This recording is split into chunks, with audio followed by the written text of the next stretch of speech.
Hey guys, this is Sabrina here. Welcome back to my channel. So for today's video, I'm going to have a micro needling session.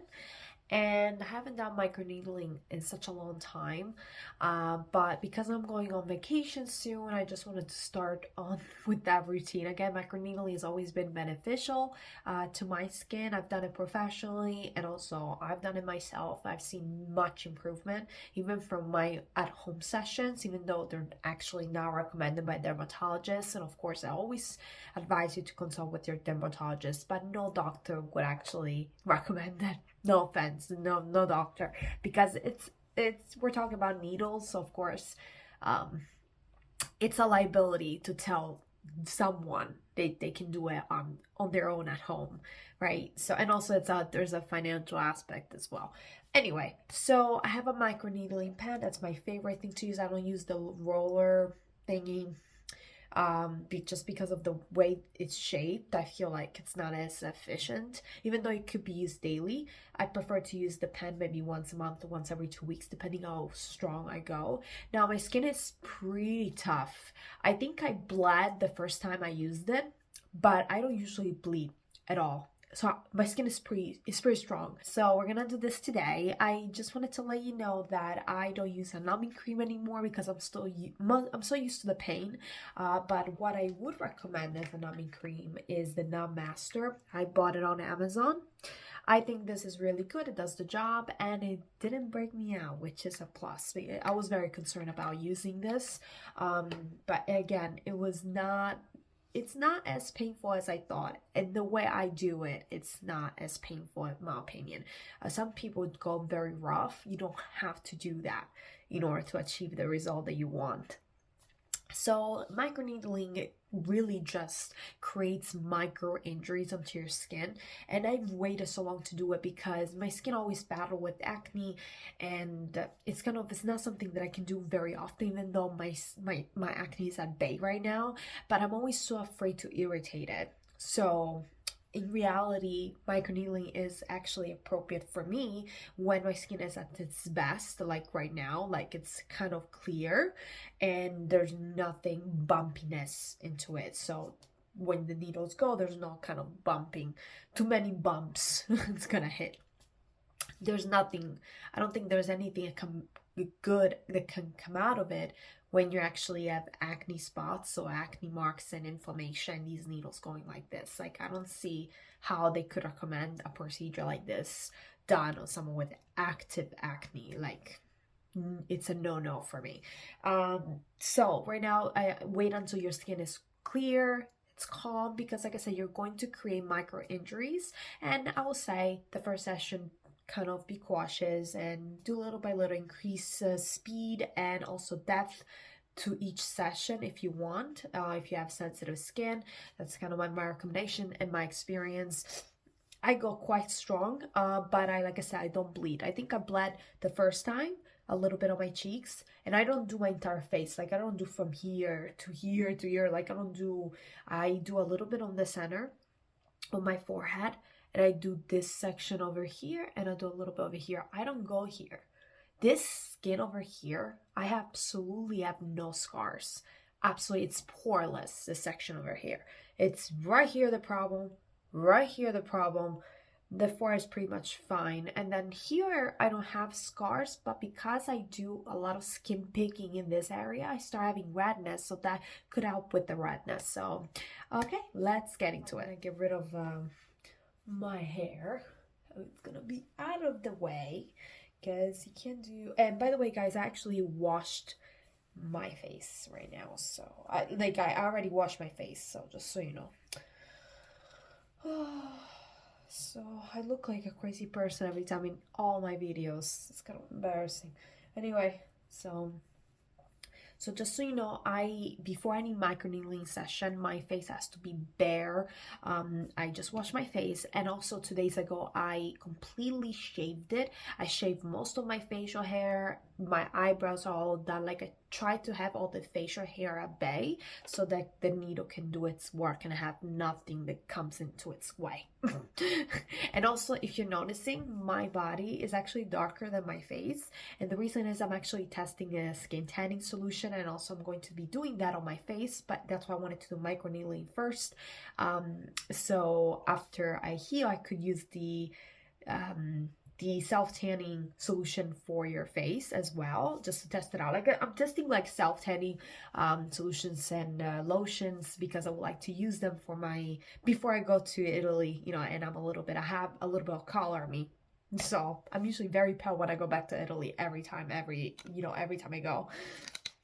Okay, so the pen is this one. I have no idea where it comes from. I used to know. I bought it such a long time ago. I really don't remember. I think it's Dr. Pen, I believe. Anyway, yeah, I bought it on Amazon. I mean, it has its own website, but Amazon carries this brand, so I have no idea though, honestly. I really don't. So I'm sorry about that. I don't remember.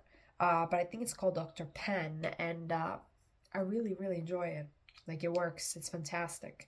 And it comes with needles. The needles can come separately as well. So, and you can actually charge a battery and kind of be portable, or kind of like usually put it on an outlet and just, you know, I don't really like it when there's the wire because you don't have much maneuver, but it's not charged. The battery is not charged, so I have no choice. And those are the needles. They come packaged. I would recommend to sanitize them, but it's 36 needles. I don't think I will do that. Anyway, I recommend if you want to sanitize them, you can, but they're brand new and in package, so I mean, I trust the brand so much. So, but technically many people, they do sanitize it as well, and sometimes I do, sometimes I don't. I used to do it in the beginning because I was a little bit fearful, you know, but honestly, it's brand new. It says sealed. You may have to make sure everything is sealed properly, and so. And the other thing I do is go through the needles to make sure there's nothing bent. You never know for any defects of the factory, but honestly, it should be fine. Okay, let's start. Okay, so you press this button and it starts going. And I usually start very little. So basically the way I do it is that the deeper I go, the faster these needles have to go in. Instead, the slower it's going, the more on the superficial, how am I speaking? I don't even remember English anymore. Like, if you're going deeper, the needles have to go faster. If you're going more on the surface, so not as deep, then you can go a little bit slower like this. But if you're going deeper, go faster. I hope I explained it correctly. Anyway, I'm gonna put like 0.25, very little. So let's see, you can see the needles going up. I think I'm going to start with 0.50. I'm going to be using a serum that's very liquidy, no oils, hydrating serums. This is a collagen peptide boost serum. I've used this for so long from Amazon. It's really good, and it works. And it has to be cheap, guys, because you're gonna use lots of it. You need kind of some slippery. So now I'm gonna start with this on this side, like I said.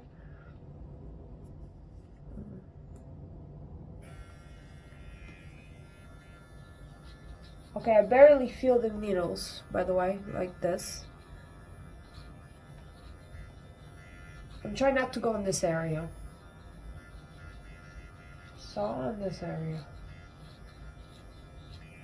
And I'm going a little bit up. I'm going a little bit faster.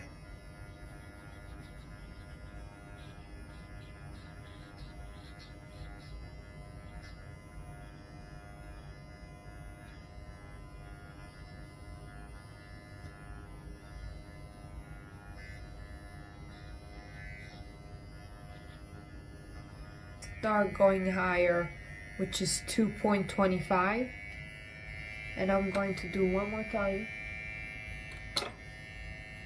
I'm starting to dry out. Okay, here it's starting to be painful.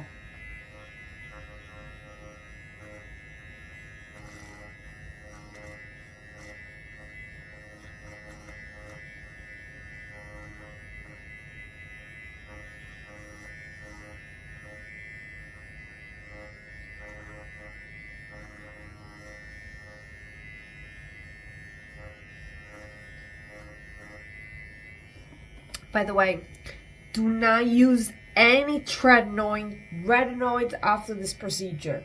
Moisturize and serum, that's it.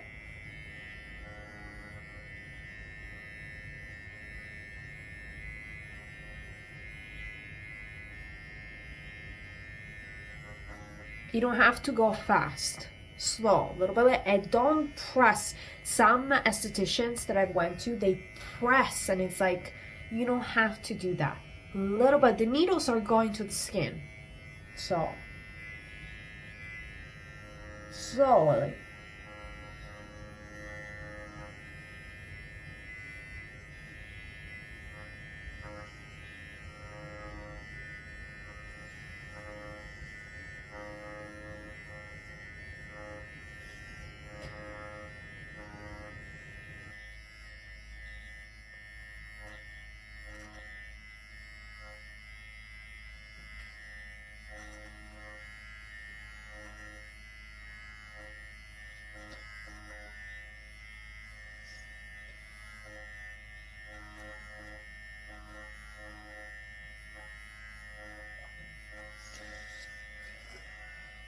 Over here, but you know.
I actually bled a little bit.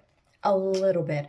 Honestly, I bled the first time as well. I haven't done microneedling in a year or so already. I think the last, oh, even more. And I think the reason that I bled this time is because my skin is not used to it, and also keep into consideration that I use tretinoin as well. I'm trying to does weaken a little bit your skin, you know, because it's an exfoliator. It keeps exfoliating the skin. So anyway, so this I'm gonna throw in the garbage. Unfortunately, besides sealing it in the packaging, there's nothing I can do with the needles. It's like you're throwing razors. So I'm gonna close the serum. Now the next thing I do is, well, I will be sanitizing this in a little bit, but I usually wash my face, but not with soap, just with, like, I guess lukewarm, a little bit on the cooler side water, just to refresh up a little bit. And that also the kind of like the water, the fresh water does calm the redness just a bit. I'm gonna do that, and then I'm gonna go through my usual skincare routine with the Pillow Talk there. Okay, that's how my face is looking like right now. So I have to say, this microneedling, I had so much scars, like so many scars in this area. I have to say, microneedling has helped the scars. It's crazy, especially in this area. They were not that deep, so I saw an improvement. They don't disappear, but they improve. They improve, they're less noticeable, they're more refined. The same thing with my cheeks. They were a little bit deeper before, and they did improve. Now, keep in mind that when I became pregnant, I suffered from acne tremendously. I couldn't use anything, and new scars came because my type of acne is cystic. It leaves scars like everywhere. I mean, it leaves scars. There's nothing I can do, no matter if I touch them or don't touch them. They just leave the scars no matter what. So anyway, let me just put the serum on. But so unfortunately, I'm bound to scarring, and there's nothing I can do about it. So that's why it's so important for me to prevent the acne. And I know it's almost impossible to completely prevent the acne, but at least control it in a way that it's not cystic anymore, or kind of not let it get to that point. It's extremely hard, but that's why I'm so excited in trying new products. In fact, I'm so terrified of using this self-tanning drops mixed in with my moisturizer. I'm using them on my neck and my chest, and I didn't break out.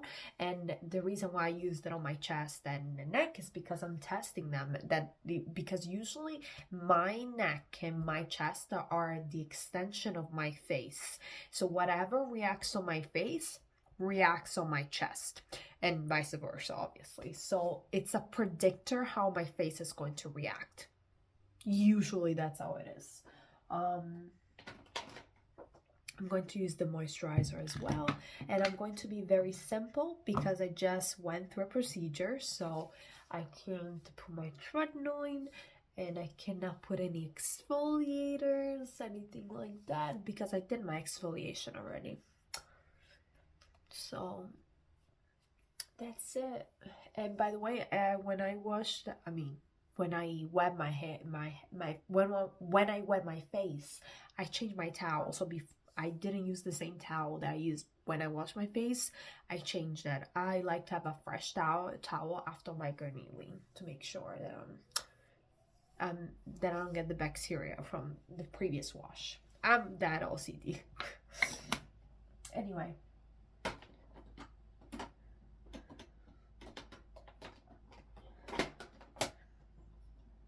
I'm not going to be doing self-tanning today because my face is so paler than my body, so I had to kind of, it's a gradual tan, by the way. I'm gonna be doing a video on it. I hope it's successful, but I have to wait a little bit for my face to catch up. So I decided to stop for a few days until I'm able to put it on my face, and now I have to wait. I will say, after microneedling, to wait maybe 48 hours before you put any type of exfoliation, anything on your face. I mean, if you're doing it done by a dermatologist, it's a little bit more invasive because dermatologists really go in. You're paying a lot of money, they better do a lot of work. And it's not 10 minutes, it's more longer than that. It's a longer session. So they create more damage. So if that's the case, I will say a week, 2 weeks off of any exfoliator. But in this type of case, in which you're not causing, it's a little bit of redness, a little bit of blood, but it was not a lot. It was just, I wasn't even doing 10 minutes. I did 2 rounds and that's it. I'm very careful with my face. That is enough. If you do this once a month, I promise you will see results. I've seen them, and I haven't gone to a dermatologist to this procedure because I don't feel a need. I'm very content with the way my skin is looking, and I know there's not much of that can be done, honestly. I know there's laser treatments that I want to get done. Those I cannot do myself, but besides that, what I'm doing, I think it's sufficient and it's satisfying me, for the moment at least. Now, in this scenario, the way I do you see me doing the microneedling, I will say to restart your normal routine with exfoliation within 48 hours. If you're extremely sensitive, maybe wait a week. Honestly, your skin will tell you. Once the redness is gone, then you kind of know that it's ready for a new exfoliation routine. So yes, I will say once the redness is gone and the peeling, all that. Now, I don't usually peel but like I said, become red. Now this redness usually lasts for 24 hours, and I do wait 48 hours just in case. So basically at this point I will do a very simple routine moisturize and serum the way I used it tomorrow and the next day, and then as of Wednesday, today's Sunday, so as of Wednesday probably I will be introducing tretinoin again, and the I don't know if I'm going to be doing the skin the tanning drops. I don't know how they're gonna be mixed with the tretinoin over there. I gotta have discovered that then. But anyway, guys, thank you so much for watching. If you like this video, please make sure to subscribe and like if you did like, and I'll see you guys next time. Bye.